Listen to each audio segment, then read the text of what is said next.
नमस्कार दोस्तों, स्वागत करती हूँ आपका अपने इस चैनल में पुण्य व्रत कथाएं में। आज हम अक्षय तृतीया का महत्व जानेंगे और पूजन विधि और कथा के बारे में भी पूरी जानकारी एक ही वीडियो में जानेंगे। उससे पहले अगर आपने मेरे चैनल को लाइक और सब्सक्राइब नहीं किया है तो प्लीज कर दीजिए और बेल बटन को भी प्लीज प्रेस कर दीजिए ताकि आने वाला कोई भी नोटिफिकेशन मिस ना हो सके। जय लक्ष्मी नारायण भगवान की जय। अक्षय तृतीया का दिन आखा तीज के नाम से भी जाना जाता है। शास्त्रों के मुताबिक इस दिन सतयुग और त्रेता युग का आरंभ माना जाता है। इसी दिन किया गया तप दान अक्षय फल देने वाला होता है और माना जाता है कि इसका फल कभी भी समाप्त नहीं होता, इसीलिए इसे अक्षय तृतीया कहा जाता है। क्योंकि यह व्रत सोमवार को और रोहिणी नक्षत्र में अगर पड़ता है तो महाफलदायक माना जाता है और इसका पुण्य भी बहुत ज्यादा होता है।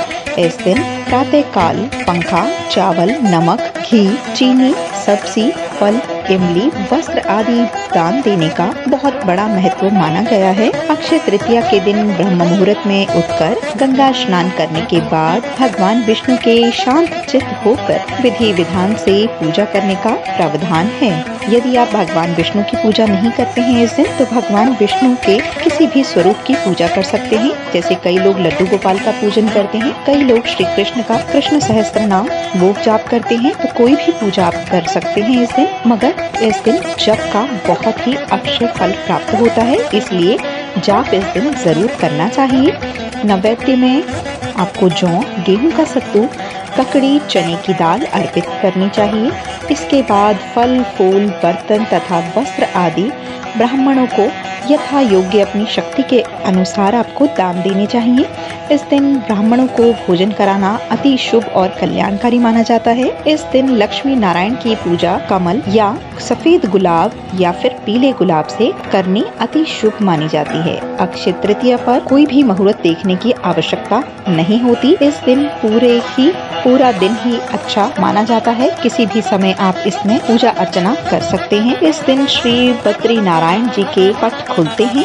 बद्रीनाथ पूरे साल बंद रहते हैं। वृंदावन स्थित श्री बांके बिहारी जी के मंदिर में भी केवल इसी दिन श्री विग्रह के चरणों के दर्शन होते हैं, अन्यथा वह पूरे वर्ष वस्त्रों से ही ढके रहते हैं। और इसी दिन ठाकुर द्वारे जाकर या बद्री नारायण जी का चित्र सिंहासन पर रखकर उनके आगे भीगी हुई चने की दाल और मिश्री का भोग लगाना अति शुभ माना जाता है। माना जाता है कि इसी दिन भगवान परशुराम जी का भी अवतार हुआ था और इसी दिन हयग्रीव अवतार भी भगवान ने लिया था। इस दिन दान प्रधान माना गया है। इसी दिन महाभारत का युद्ध समाप्त हुआ था और द्वापर युग का समापन भी इसी दिन हुआ था। इस दिन सत्तू अवश्य ही खाना चाहिए। नए वस्त्र और आभूषण खरीदने और पहनने का विधान है। माना जाता है कि जो भी सामान आप इस दिन खरीदते हैं उसकी रक्षा स्वयं भगवान विष्णु और माता लक्ष्मी करते हैं, इसीलिए वह बढ़ता ही जाता है। अक्षय तृतीया के दिन गौ, भूमि, स्वर्ण पात्यादि का दान बेहद पुण्यदायी माना जाता है। पंचांग के मुताबिक यह तिथि बसंत ऋतु के अंत तथा ग्रीष्म ऋतु का प्रारंभ का दिन भी होता है। इस पर्व के महत्व का अंदाजा इसी बात से लगाया जा सकता है कि इस दिन कोई भी पंचांग देखने की, कोई और मुहूर्त खोजने की आवश्यकता नहीं होती। पूरा दिन ही शुभ मांगलिक कार्य जैसे विवाह,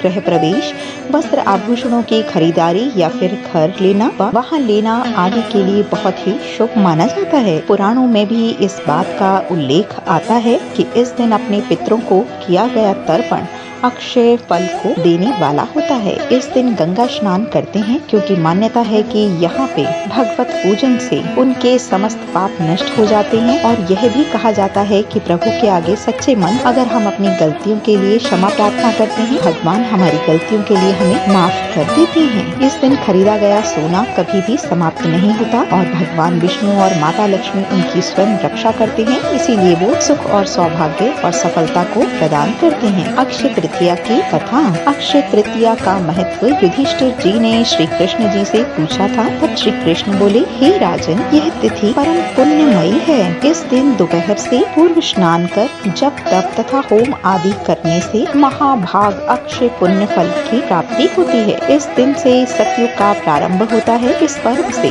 जुड़ी एक प्रचलित कथा इस प्रकार है। प्राचीन काल में एक सदाचारी और देव ब्राह्मण में श्रद्धा रखने वाला धर्मदास नाम का एक वैश्य था। उसका परिवार बहुत बड़ा था, इसीलिए वह सदैव व्याकुल रहता था उसके किसी भी व्रत के महात्म्य को सुना। कालांतर में जब वह पर्व आया तो उसने गंगा स्नान किया, विधि पूर्वक देवी देवताओं की पूजा अर्चना की। गोले के लड्डू, पंखा, जल से भरे हुए घड़े, जौ, गेहूं, नमक, सतु, दही, चावल, गुड़, सोना आदि वस्त्र आदि दिव्य वस्तुएं ब्राह्मणों को सच्चे मन से दान दी। स्त्री के बार बार मना करने के बाद भी कुटुंब जनों से चिंतित रहने वाले तथा बुढ़ापे के कारण अनेक बीमारियों से पीड़ित होने पर भी वह अपने धर्म, कर्म और दान पुण्य से विमुख न हुआ।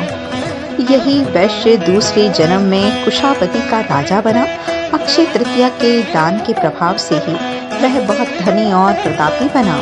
वैभव संपन्न होने के बाद भी उसकी बुद्धि कभी भी धर्म से विचलित नहीं हुई। जय विष्णु भगवान, जय माता लक्ष्मी।